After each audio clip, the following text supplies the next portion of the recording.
the latest GB News travel.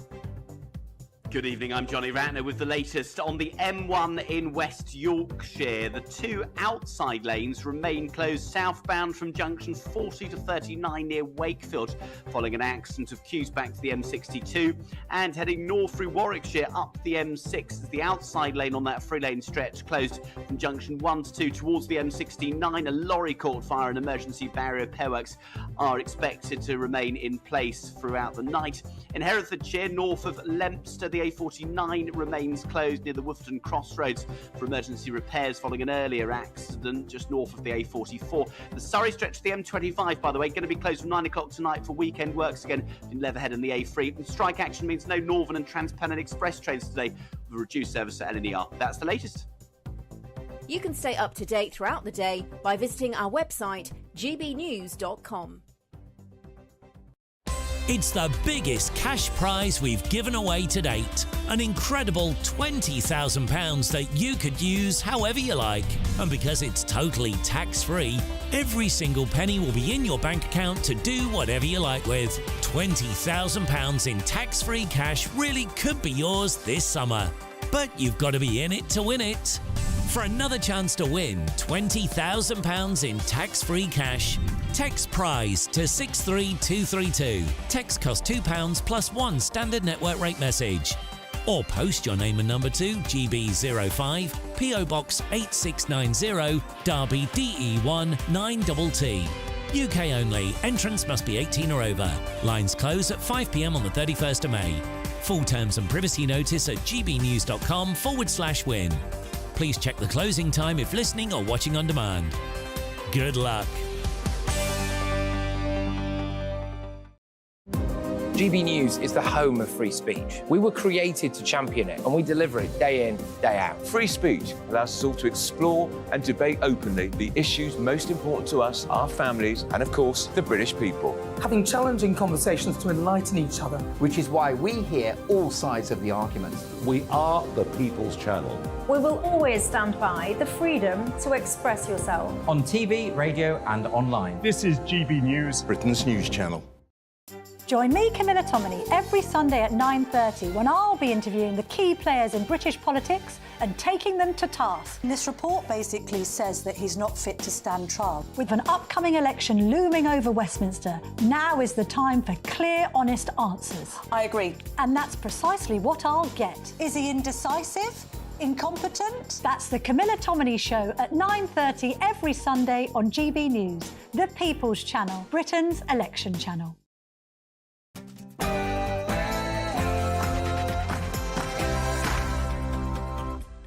Hello there, it's 6 o'clock and I'm Michelle Dewberry. Coming up tonight, love him or love him, there's no denying that the name Dominic Cummings will spark a reaction in many. Now he's planning the start-up party intended to smash both the Tories and Labour to smithereens. A reset is what he thinks we need. Do you agree with that? And if so, do you think that he is the man to deliver it?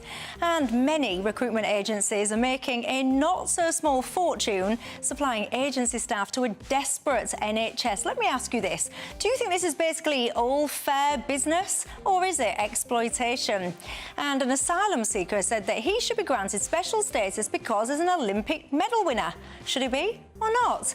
And also, have you ever lost someone that you really, really love? Would you take the opportunity then to get them to live on as an artificial intelligence bot? You can maybe talk to them, share your life with them. Is this a great way to combat your grief and loneliness? Or is it a little bit weird? You tell me.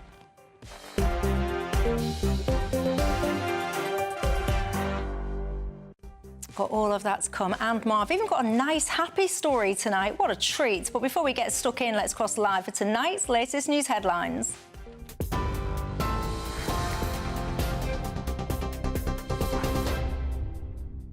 Very good evening to you. I'm Aaron Armstrong in the GB newsroom.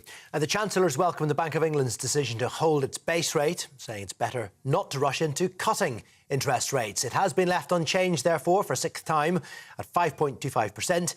The governor of the bank, Andrew Bailey, was optimistic. He's hinted a cut may come as early as June, but says that is by no means a done deal. Jeremy Hunt says things are improving.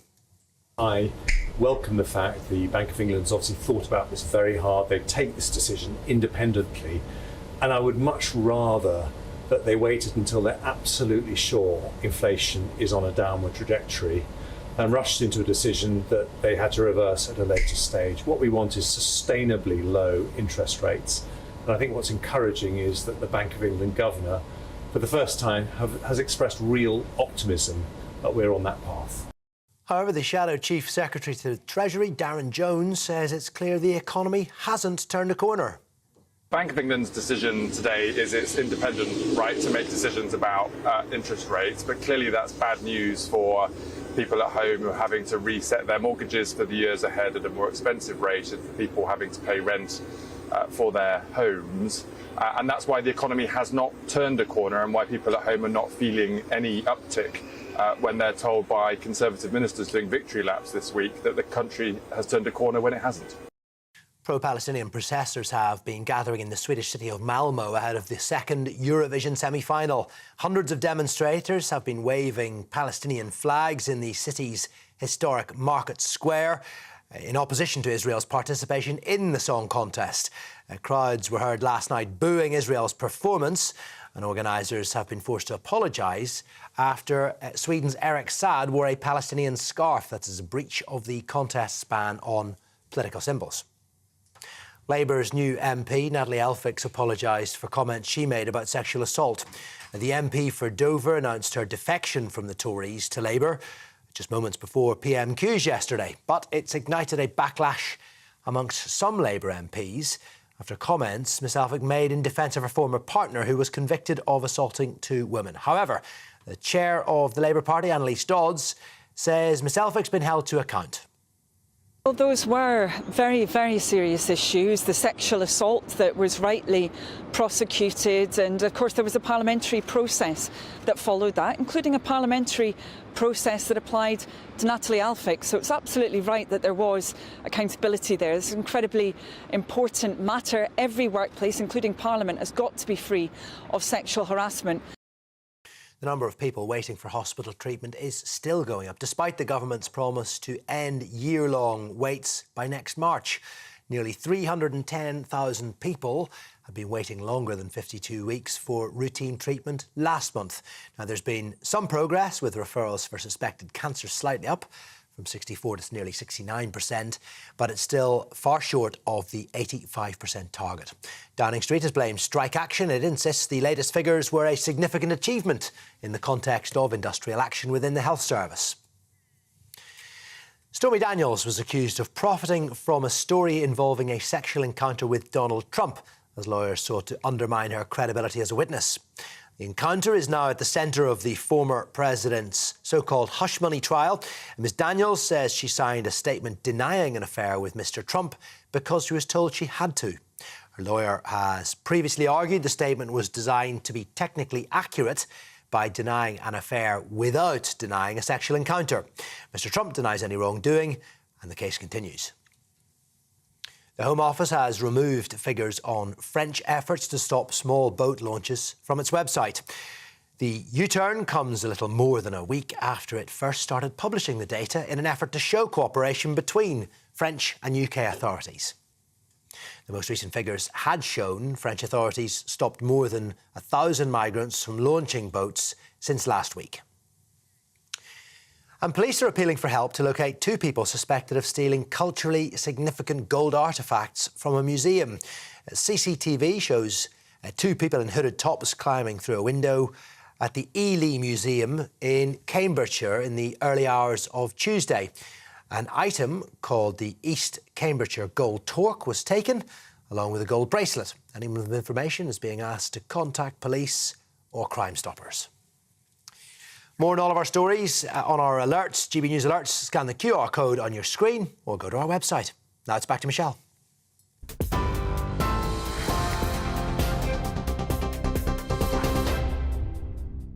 Thank you very much for that, Aaron. I am Michelle Dewberry and I'm keeping you company until 7 o'clock tonight. Alongside me, I've got the Director of Popular Conservatives, Mark Littlewood, and the Visiting Professor at Staffordshire University, Tom Buick. Good evening to both of you.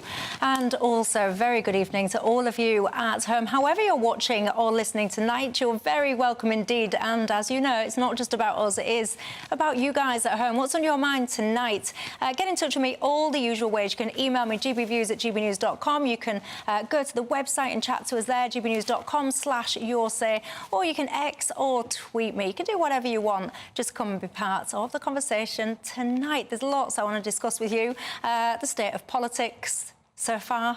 I mean, I was just about to say so far this year, but never mind this year, this week. It changes, doesn't it? It's an absolute mess. Anyway, Dominic Cummings, he reckons he's got the answer. I'll get into all of that. Of course, you'll have seen as well Nadeem Zahawi. He's said that he's not going to stand at the next election. There's so much coming up tonight. I also want to talk, I think I mentioned an Olympic medalist at the start of the programme. I don't know what I was thinking of, because what I actually meant was an elite athlete. Should that be criteria enough to get you guaranteed asylum in this country or not? Let me start off, though, with a rare thing these days, it feels like, which is some good news. Let's lift our spirits, shall we, everybody? Because I don't know if you've seen this story, but I think it's absolutely lovely. Look, there's a little girl. She's actually from Oxfordshire.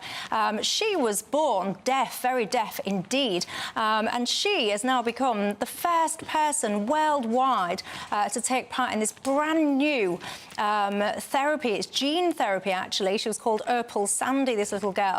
And now her hearing is almost normal. She got treated at Addenbrooke Hospital in Cambridge.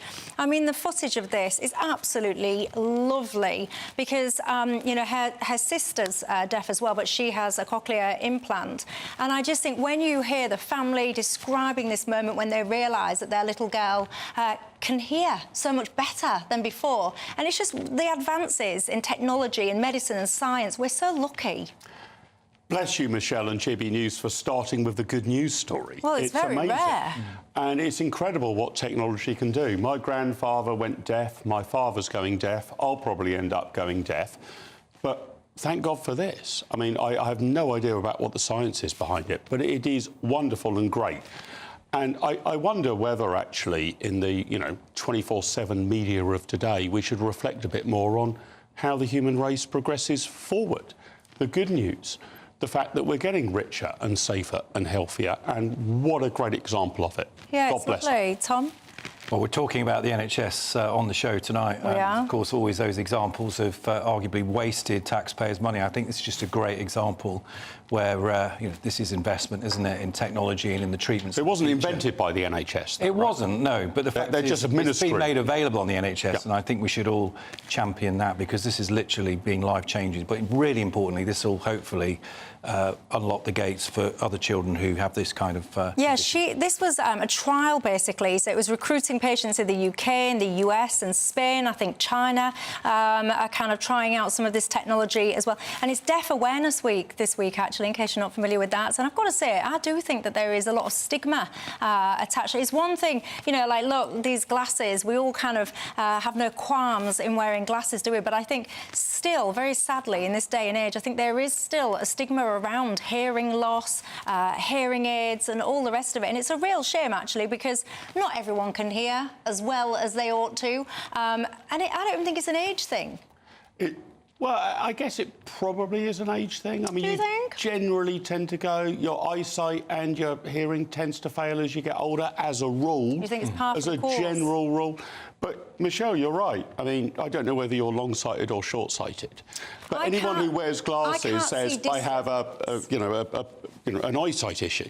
Hearing aids, not so much, especially for youngsters. I was with someone the other day, and I won't mention who it was because they will be watching and shouting, don't tell the story. And I was repeating myself all the time. And when I kept saying, you've got to get your hearing tested, they were saying, there's nothing wrong with my hearing. And I was saying, there really is. Like, you're repeating yourself. And they were saying, I can hear perfectly fine, thank you very much. But they really couldn't. If you're watching, you know exactly who you are that I'm talking about. Anyway, what a lovely, lovely story. Great news for that family. And hopefully, we'll see these kind of trials and the positive results to that broadened out. Let me know if you're affected by that issue in any way. But, of course, I need to move on to the goings-on politically. Do you remember this fella? On Sunday, the 12th of April, 15 days after I first displayed symptoms, I decided to return to work. My wife was very worried, particularly given my eyesight had seemed to have been affected by the disease. She did not want to risk a nearly 300-mile drive with our child, given how ill I had been. We agreed that we should go for a short drive to see if I could drive safely. So you see, it's not just ears we all need to be concerned about and our hearing. Oh no, sight is very, very important too. That, of course, Dominic Cummings. Now, the reason I'm bringing him up this evening is he's given what I think is a very interesting interview today. I recommend you all read it, actually. I think it was in the newspaper. I've got to say, I agreed with a lot of what he was saying. He was talking a lot about the fact that politics is broken in this country. He believes that it needs a complete new reset. He uses quite colourful language that I won't make people's hair curl whilst they're having their tea, but he's very, very damning about the Tories, about Labour, about the post-Brexit opportunities being squandered. He really says that we need kind of like a seismic change. He goes on about he wants to set up something that he calls a start-up party, which he says talks to real people as opposed to the Westminster bubble and old media and focusing on getting on the BBC Today programme and all the rest of it. What do you make to this? Is this what we need, and is he the man to deliver it? A, no. B, no. I've got a lot of time for Dom Cummings. I don't know him well, but I have known him for a very long time, 30 years or so. He's got a brain the size of planet Venus. He is an incredibly interesting and engaging character, but I think he doesn't understand party politics. But that's probably a good thing, many people will be saying. Good, we need less party politic in. Well, I mean, how should we conduct elections, you might say? Michelle, I think I've got this right. Back in the day, you ran as an independent in your home seat, and you did brilliantly well as an independent. You held your deposit, I think. I did. But basically, you need mainstream political parties. You need to get together tens of thousands of people who broadly agree on a proposition. Tens of thousands in order to run a national election, probably hundreds of thousands in order to campaign. I don't think Dom Cummings is the man for that. He is right to say that the Conservative Party is at an incredibly low ebb. But over my entire lifetime, there have been endless attempts to get some new start-up party to march to the sunlit uplands and change the duopoly of British politics. When I was a young boy, the SDP tried it. I think they won. The highest number of seats they won was 6 in a general election, the Social Democrats. UKIP tried it. The highest number of seats they won in a general election was 1.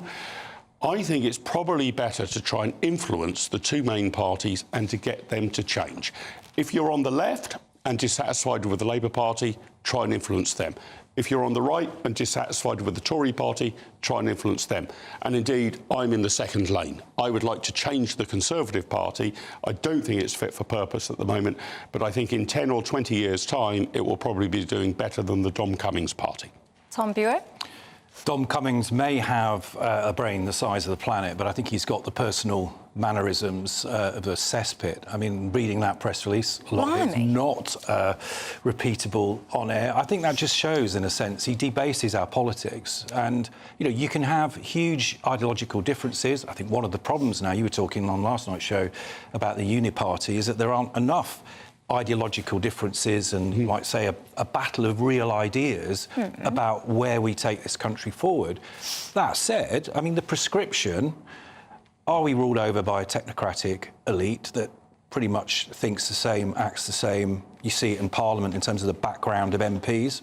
Absolutely. Do we need to shake that system up, both at national level and in other levels of government across these islands? Yes, we do. Is Dominic Cummings the answer to that? No, he isn't, in part because I think he does debase our politics. That clip there that you just showed was, frankly, I mean, it was surreal. It was Yes Minister, almost, in terms of his response. It was about as far away from the real Dominic Cummings as you could possibly go. In this press release today, I think we saw the real Dominic But he's not suggesting he should be the leader of this party, right? One of the things I admire about him is he's a remarkably unambitious man, actually. He's not trying to become Prime Minister.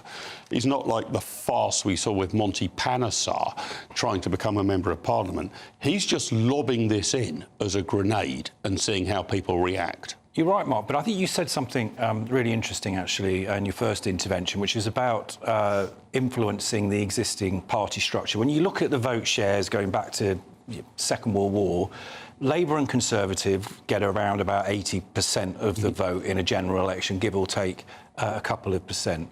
You use the example of the Social Democratic Party in the 80s.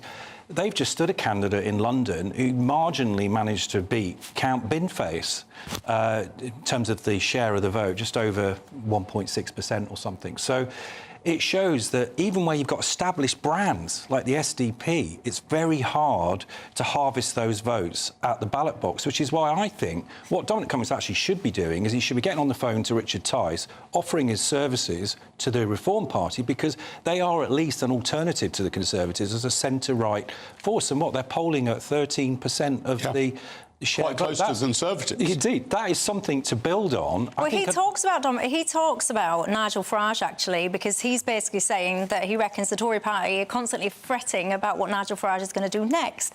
And he says, they said to him, do you reckon Nigel Farage would be welcoming your new start-up party? And he says, no, because Farage is basically the same as all the other MPs. His orientation is towards the Daily Telegraph and the Today programme.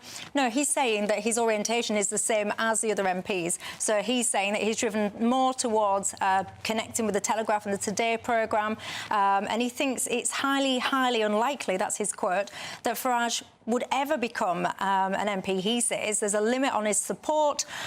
He says popular with a set of people, but he would probably be capped at 15 to 20% of the vote. He doesn't think he would get beyond, say, like the 40% marker that we're talking about.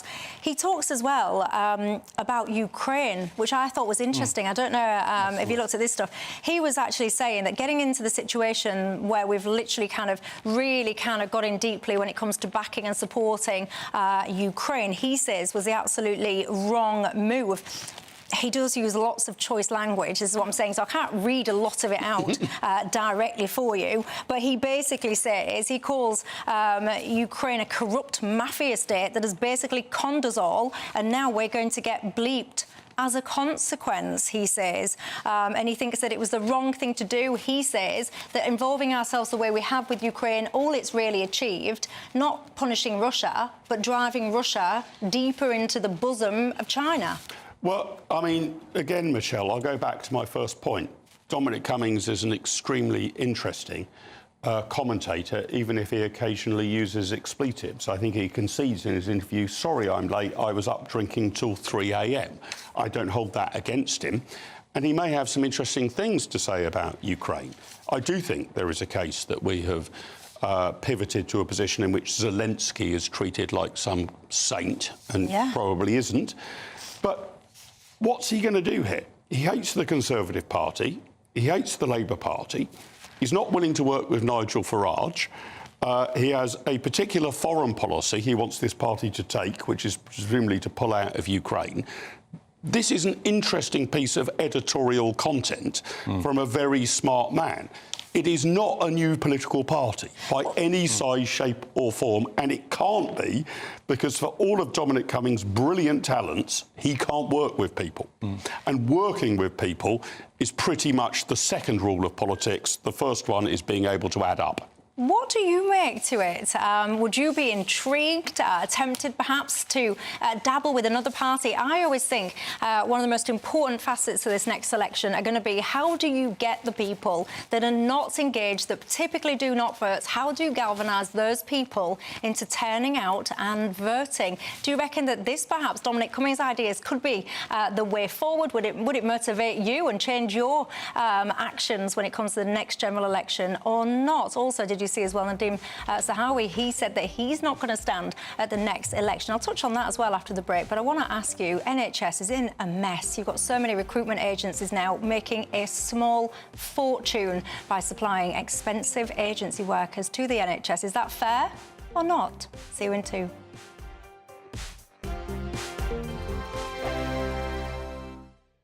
Patrick Christie's Tonight, weekdays from 9 p.m. today is a good day for the King, a good day for Britain. I'm sure you'll be hoping that those Not My King morons decide to give it a rest for a little while, because he is still dealing with an illness, isn't he? He's still dealing with an illness, and he appears to be dealing extremely well. I think he comes from the fact that he's extremely strong and fit. I think I understand that will help his treatment enormously.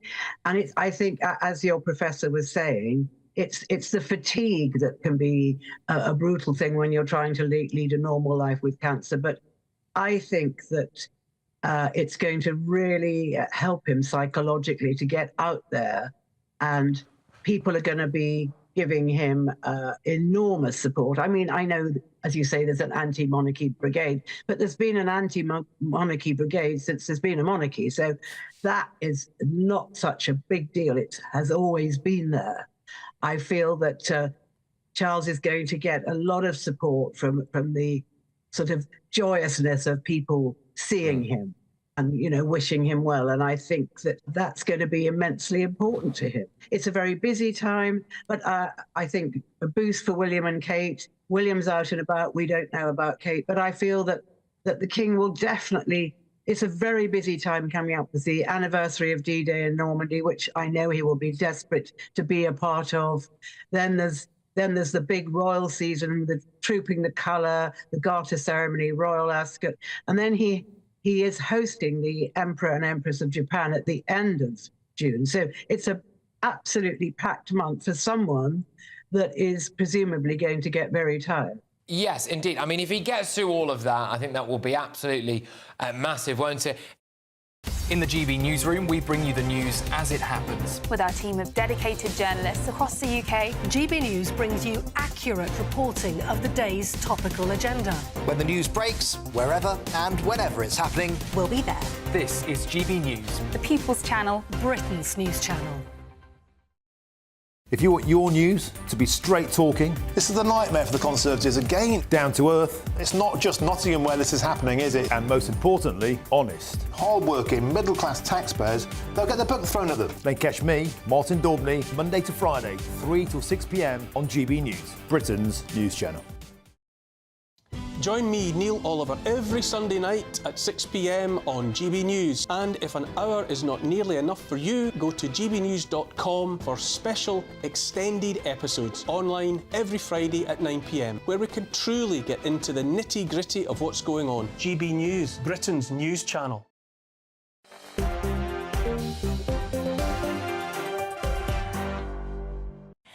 Hi there, I'm Michelle Dewberry with you till 7 o'clock tonight. The director of the Popular Conservatives, Mark Littlewood, and the visiting professor of Staffordshire University, Tom Buick, remain alongside me. I'm very happy with Mark Littlewood because in that break it's just reminded me that I am indeed owed a few quid. I did indeed get my deposits back and I forgot to go and pick it up. After all the excitement and all of the needing to sleep for about a week afterwards, I completely forgot to get my deposits back. Go get your money, Michelle. I will. I wonder if I can charge interest.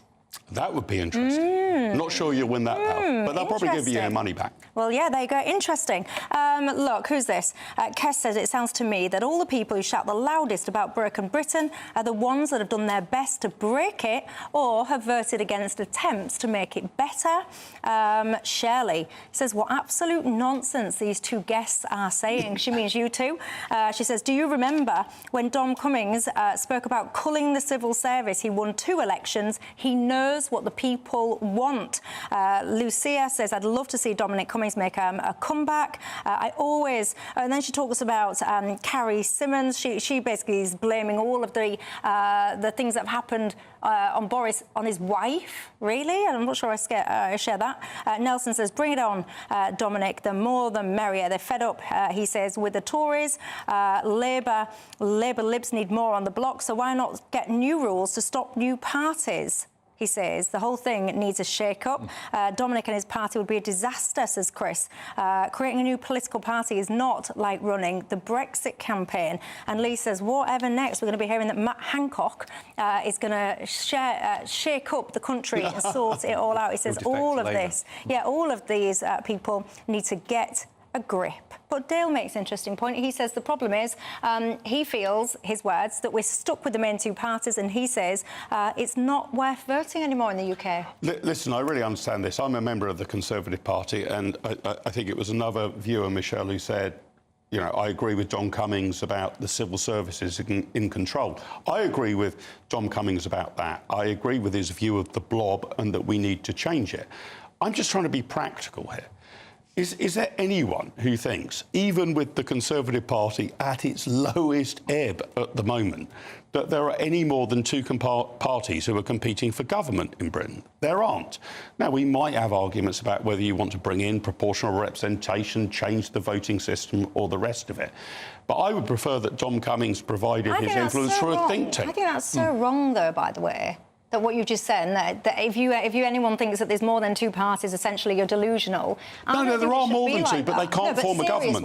I know what you're saying. They can't form a government. The Green Party, George Galloway's Workers' Party, Reform UK, cannot win an election due to the rules. You might want to change the rules, but the facts of the matter are there's either going to be a Conservative Prime Minister or a Labour Prime Minister. Well, if we wish to change the rules, let's change them and have a discussion about that. But them's are the rules at the moment. And I would rather John Cummings was, you know, influencing those parties rather than trying to set up another one. I think there are 400 political parties in Britain registered in the Electoral Commission. That's democracy, though, isn't it?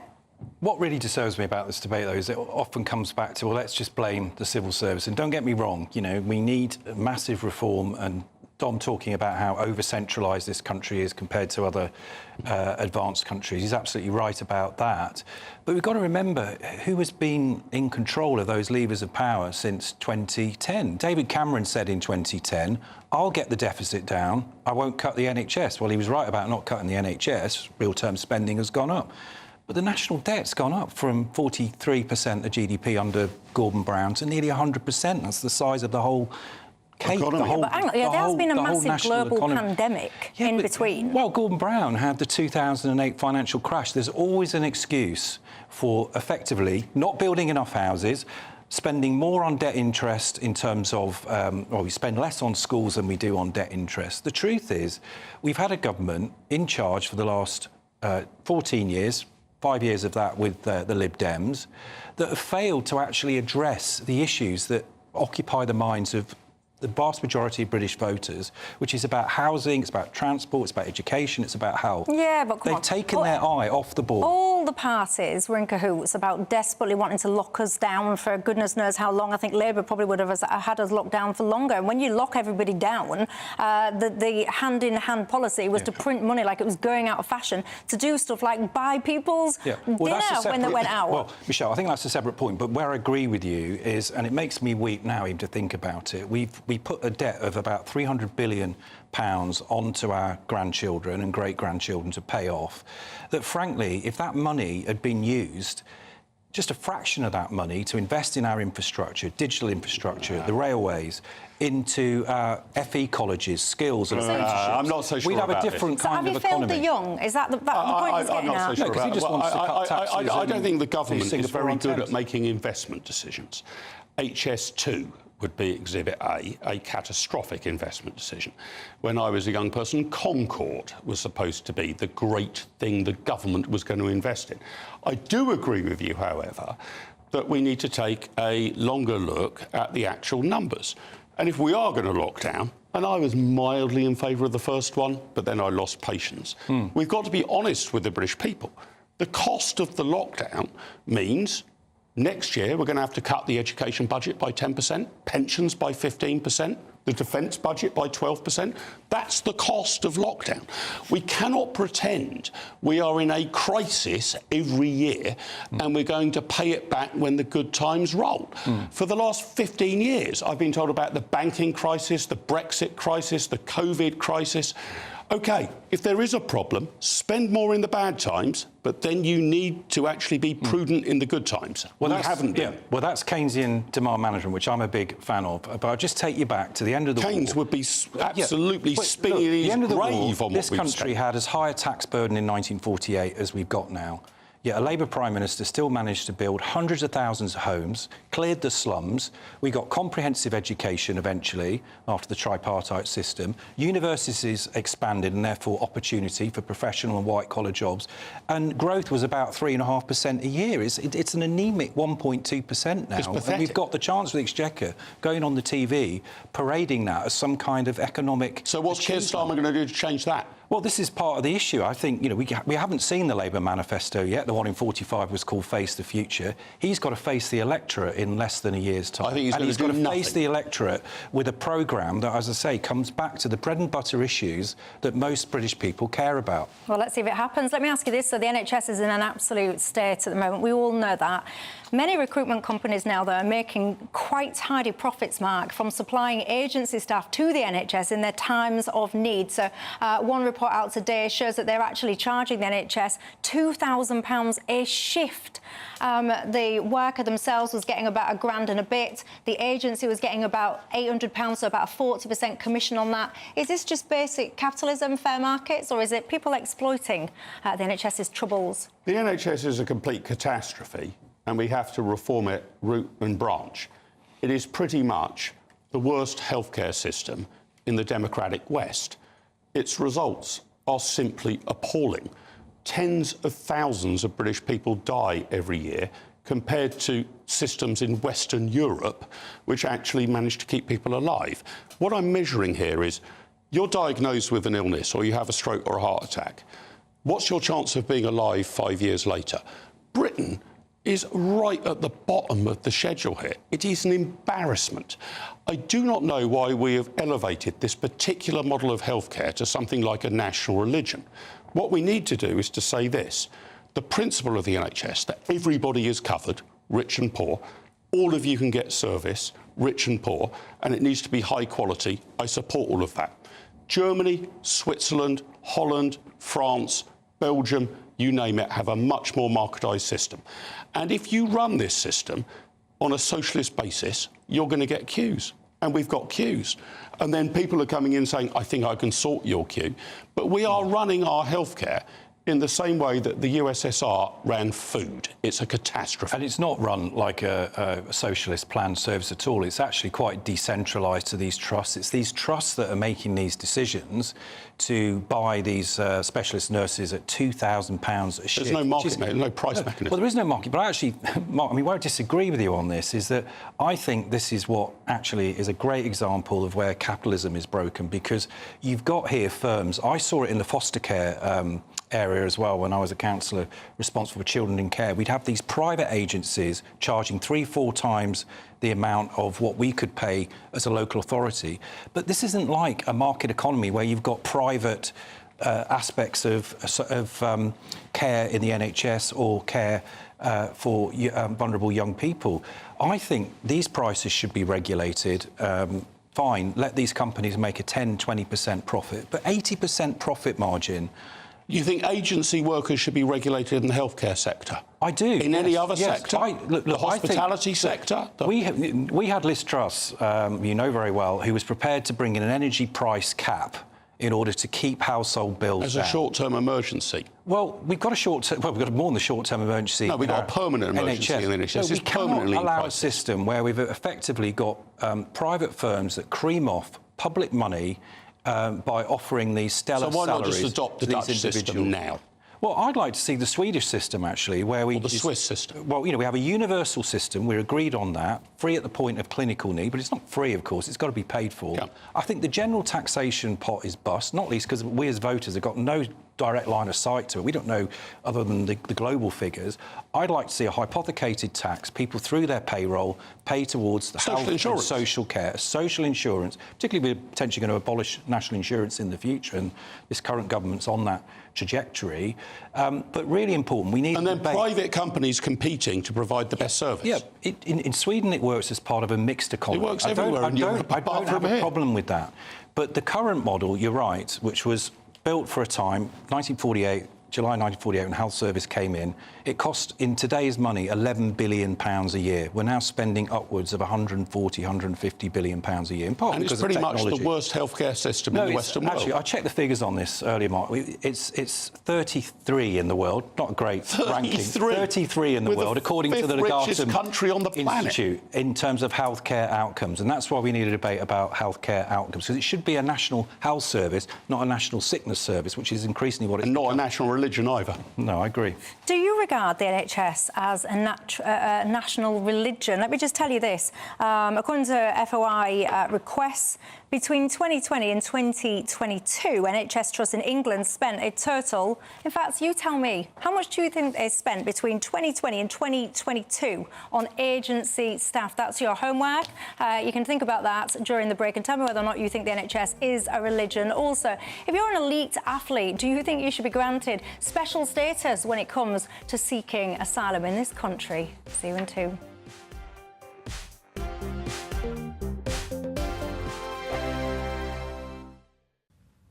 Good evening. Welcome to your latest weather updates from the Met Office here on GB News. Another cracking day tomorrow, if you like it fine, warm and sunny. If anything, a little bit warmer than today with light winds thanks to this chunky area of high pressure. Hasn't been fine everywhere today. There has been these weather fronts just trickling across northern Scotland, still bringing some outbreaks of rain, particularly for Caithness, Sutherland and spreading across the Northern Isles. A bit of patchy rain at times across Aberdeenshire too. But for most, it's dry and fine out there. Generally clear skies. A bit of mist and low cloud returning to parts of eastern England, and a few fog patches are possible in the south, where temperatures in the countryside could dip down to 3 or 4 Celsius. Most towns and cities there starting tomorrow at 10 or 11 Celsius. And most will start tomorrow with plenty of sunshine, and for many it'll just stay that way.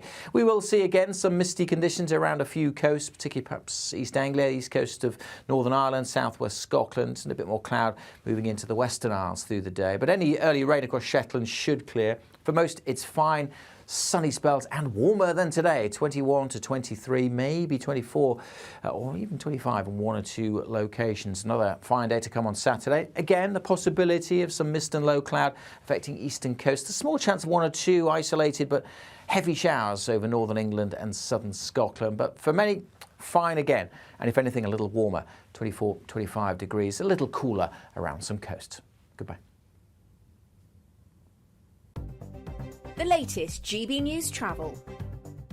Good evening, I'm Johnny Ratner. On the M1 in West Yorkshire, delays of about half an hour continue heading south from junction 40 to 39 near to Wakefield, where the outside lane remains closed on that 4-lane stretch, and the scene of an accident is queuing back to junction 44 near to Leeds. And on the M6 in Warwickshire, the outside lane stays closed northbound, junction 1 to 2 as you head towards the M69. Emergency barrier repair works are taking place after a lorry caught fire late last night. The M40 is partly blocked towards London from junction 4 to 2, heading away from High Wycombe down to the Beaconsfield services following an accident. And on the Essex stretch of the M25, the clockwise carriageway is partly blocked near to the M11 following a breakdown, and the Surrey stretch will be closed for weekend works from 9 o'clock tonight between Leatherhead and the A3. And that's the latest.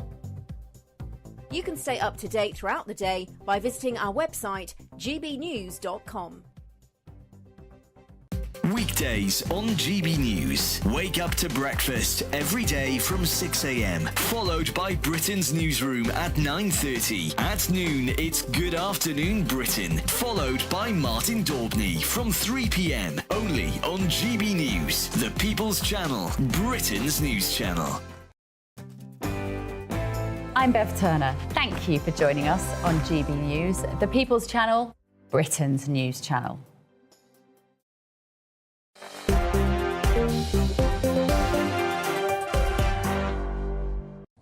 Hi there, I'm Michelle Dewberry with you till 7 o'clock tonight, alongside the Director of Popular Conservatives, Mark Littlewood, and Visiting Professor of Staffordshire University, Tom Buick. Lots of you getting in touch about this NHS situation. One of the viewers on the website says the problem is not the NHS, Michelle. It is the fact that actually it's become the Wales NHS, and that's why you feel that we are struggling. Jim as well on the website says we should be making it the National Health Service, not the International Health Service. That would fix many of the problems.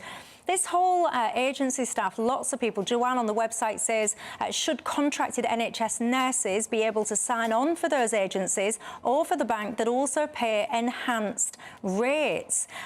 Peter says, Michelle, we should block all agency workers from the NHS, invest more in local in-house training and a return to the SRN and the SEN nurses roles. And he says once agency work is stopped, there would be a massive return to the NHS of those staff that perhaps are now deciding to work for the agencies instead. Lots of you getting in touch, actually, that do work for the NHS, and you're saying to me that you believe that some of your colleagues train and then they specifically leave the NHS to join these nurse banks so that they can basically work whenever they want. I get a sense as well that there seems to be a bit of friction coming through between the staff, the nurses that are on staff pay, working alongside somebody who's chose to be on that bank or agency, earning multiples of what you perhaps are. Martin says simply nursing agencies should not exist.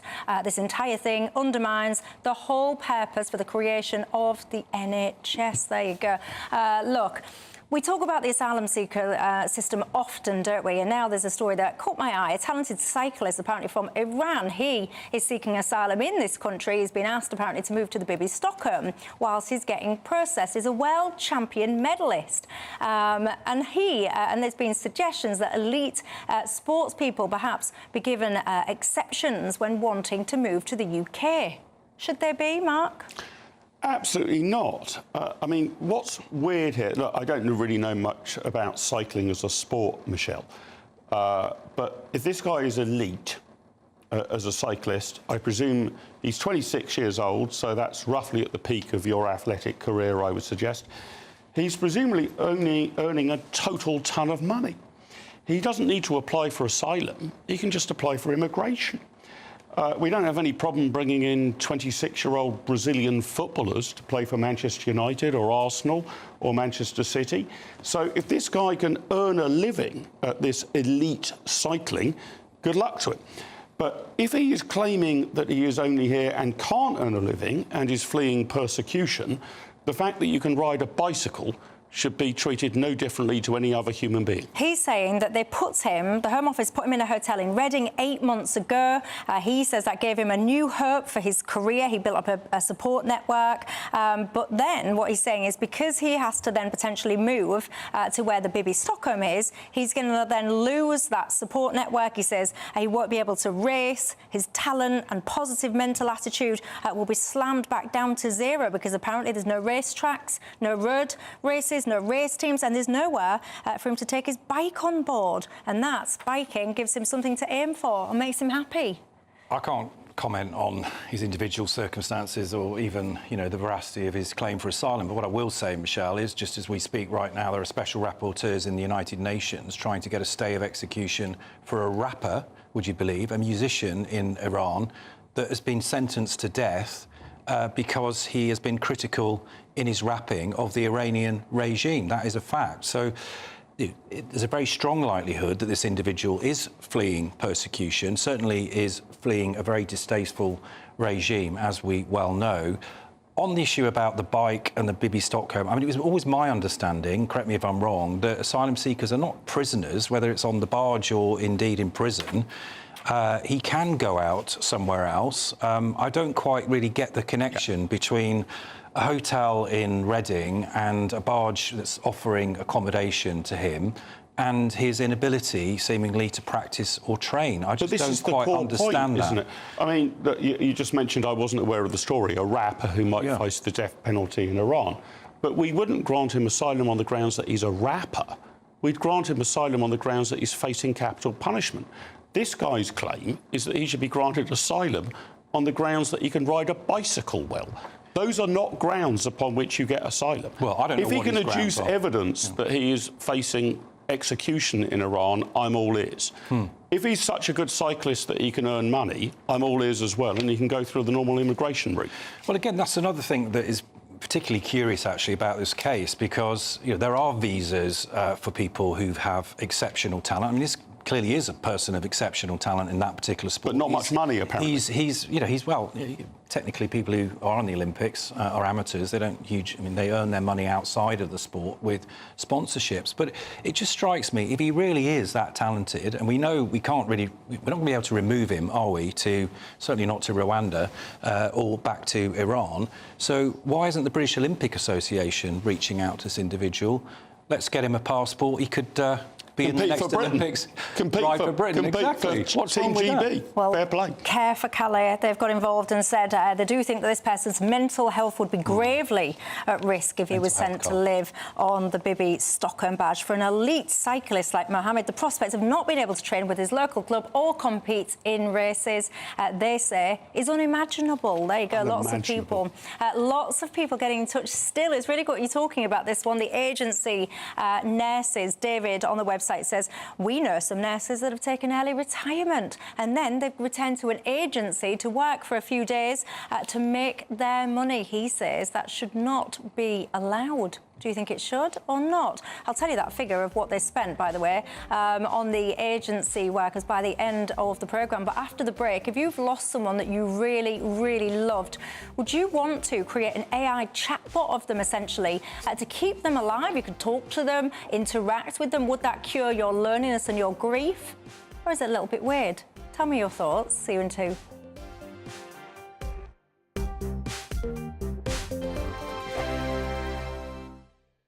This is GB News, Britain's news channel. Prince Harry, remember him? He appears to have fully turned his back on the UK as he listed his primary residence as the United States for the very first time in papers published yesterday. So interestingly, Harry listed the date on the formal US residency forms as the 29th of June 2023, last year. So that was the very same day he was kicked out of Frogmore Cottage in Great Windsor Park by his dad, the King. Charlotte, thank you for joining me. Okay. Are we just putting 2 and 2 together here with the significance of this date? Because there were stories during the rounds today that Harry chose that date specifically because he was so hurt about being booted out of Frogmore by his dad. Yeah, I mean, to me it feels like he's trolling his dad a bit, because he could have said that he's been a US resident since 2020 when he quit the UK and moved to the States, but instead he chose the exact day that his dad kicked him out of Frogmore. But the reason his dad kicked him out of Frogmore was because he'd slagged off Camilla in Spare. And, you know, and his dad, apparently it was a really difficult decision for Charles, because, of course, no dad wants to kick their son out of their home. But he went beyond the pale. So Charles took the difficult decision to say, look, Frogmore's been empty for years anyway. We've spent £2.4 million doing it up for you. And now you've, you know, insulted our family in your book, Spare. Why is he so hung up on Frogmore? Because this is the country he was desperate to get away from. This is a house he didn't particularly want to live in and, in fact, didn't live in. Well, he was forced, by the way, to pay £2.5 million to fund the renovations after it all kicked off. I mean, would that have anything to do with... Yeah, I mean, I'm sure that sort of galvanised his anger towards the whole situation. He thought he was getting a fantastic freebie. And there was, you know, there were a few reports at the time that Meghan actually thought she was moving into Frogmore House, which is a much grander property. And she sort of felt a bit sort of tricked or confused and hadn't quite realised it was actually a cottage, which is only a mere, I think it was only a mere 8 bedrooms. Join me, Camilla Tominey, every Sunday at 9:30 when I'll be interviewing the key players in British politics and taking them to task. This report basically says that he's not fit to stand trial. With an upcoming election looming over Westminster, now is the time for clear, honest answers. I agree. And that's precisely what I'll get. Is he indecisive? Incompetent? That's the Camilla Tominey Show at 9:30 every Sunday on GB News, the People's Channel, Britain's election channel. I'm Patrick Christie's. Every weeknight from 9, I bring you 2 hours of unmissable, explosive debate and headline-grabbing interviews. What impact has that had? We got death threats and the bomb threat and so on. Our job is to do what's in the best interest of our country. You made my argument for me. My guests and I tackle the issues that really matter, with a sharp take on every story. I'm hearing it up and down the country. That was a beginning, not an end. Patrick Christie's tonight from 9 p.m. only on GB News, Britain's news channel.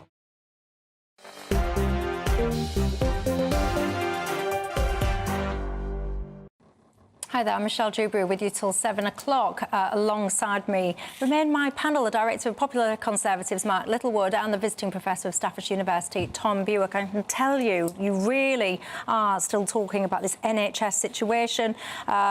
Ian says it's simple. They have to just pay a fair rate to all the nurses on the NHS, and then people wouldn't feel a need to go to the onto the bank. One of my other viewers is saying, well, hang on a second, because so many people seem to be striking over pay. Are they then, while striking, then going off and doing this work with the agencies for a small fortune? There you go. Tell me your thoughts and your experience. You might have experience directly of some of this. Tell me what you make to it all. Now, have you ever lost somebody that you really do love? If you have, would you grasp with both hands the opportunity to almost, if you will, bring them back to life? I'm speaking about artificial intelligence. There's things now called ghost bots. I hate saying stuff like that with my accent, but yeah, ghost bots. And what you would do is you would interact with artificial intelligence. You'd give them the information about your loved one. It's quite basic at the moment. It's almost like texting back and forth. No, but I think they can replicate the voice of your loved one. Yeah, the voice. Right? It will be the imagery. It will be whether it's holograms or whatever, and it will be almost like a likeness. And I'm wondering, first of all, would you do that? No, I find it a bit too icky myself. I'm not a very sentimental person, and I would find this a bit disturbing. But I don't think it should be banned or prevented. No. And of course, we've done it in old-fashioned ways before. I don't have many pictures of friends and family in my flat, but many people do, and pictures of people who've left them. There's Grandad, a picture of me with him. He's no longer here. I even know some people who keep, you know, the ashes in the urn on the mantelpiece. That's a bit brutal for me. I wouldn't do that. But this is just a modern iteration of this, isn't it? We want things to remember our loved ones by once they've passed on. So we used to do pictures, we sometimes do ashes, now we've got AI. But it's not necessarily for you. Tom, would you do it? Personally, I wouldn't, but I am wondering at what point the psychologists are going to get involved in this debate. I'm not a qualified psychologist, by the way, who may actually point to mental health problems as a result of people perhaps not coming to terms with grief and mourning in a way. If you've got some, you know, essentially through AI, a grief bot, a death bot. Well, it may help them as well. In front of you. It may help them, but that's why, I mean, look, let's reserve comment until we see what the psychologists say. But I will just re-emphasise your point, Mark, about the fact that, you know, we've been on this planet for around 300,000 years in one form or another. You look at cave paintings, you look at Stonehenge, you look at the afterlife hieroglyphs in the Valley of the Kings. We've always had a sense of how do we come to terms with our own mortality? How do we somehow preserve that mortality when we've gone? You guys are getting in touch. Pollyann, you just made me really sad because you've just said, when I want to see my 2-year-old son smile, who passed away, I stop and I look at his photographs. I'm so sorry that that's been your experience. I really am. Pete says, I miss my father so much. He died in 1989. He was a Dunkirk veteran.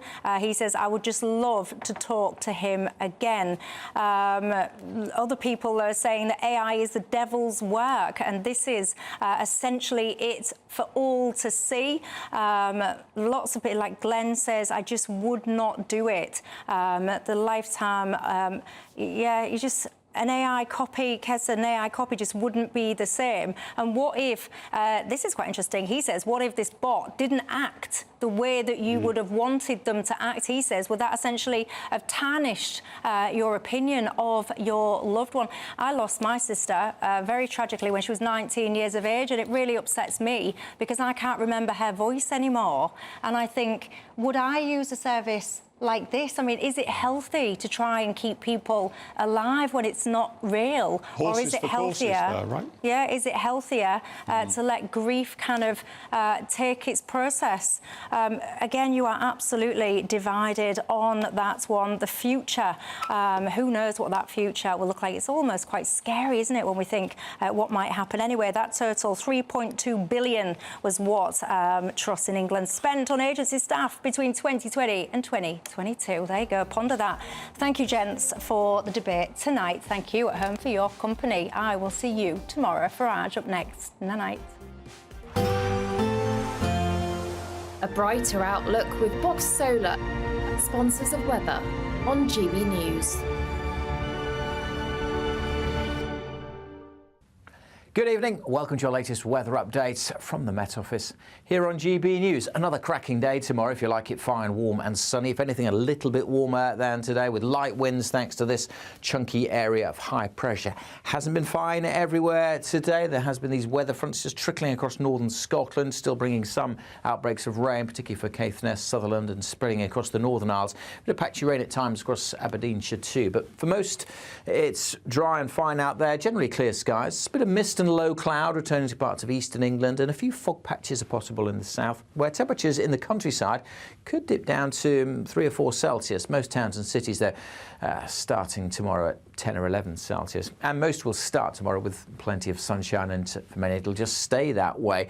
We will see again some misty conditions around a few coasts, particularly perhaps East Anglia, east coast of Northern Ireland, southwest Scotland, and a bit more cloud moving into the Western Isles through the day. But any early rain across Shetland should clear. For most, it's fine, sunny spells and warmer than today, 21 to 23, maybe 24 or even 25 in 1 or 2 locations. Another fine day to come on Saturday. Again, the possibility of some mist and low cloud affecting eastern coast. A small chance of 1 or 2 isolated but heavy showers over northern England and southern Scotland. But for many, fine again. And if anything, a little warmer, 24, 25 degrees, a little cooler around some coasts. Goodbye. Looks like things are heating up. Boxed boilers, sponsors of weather on GB News.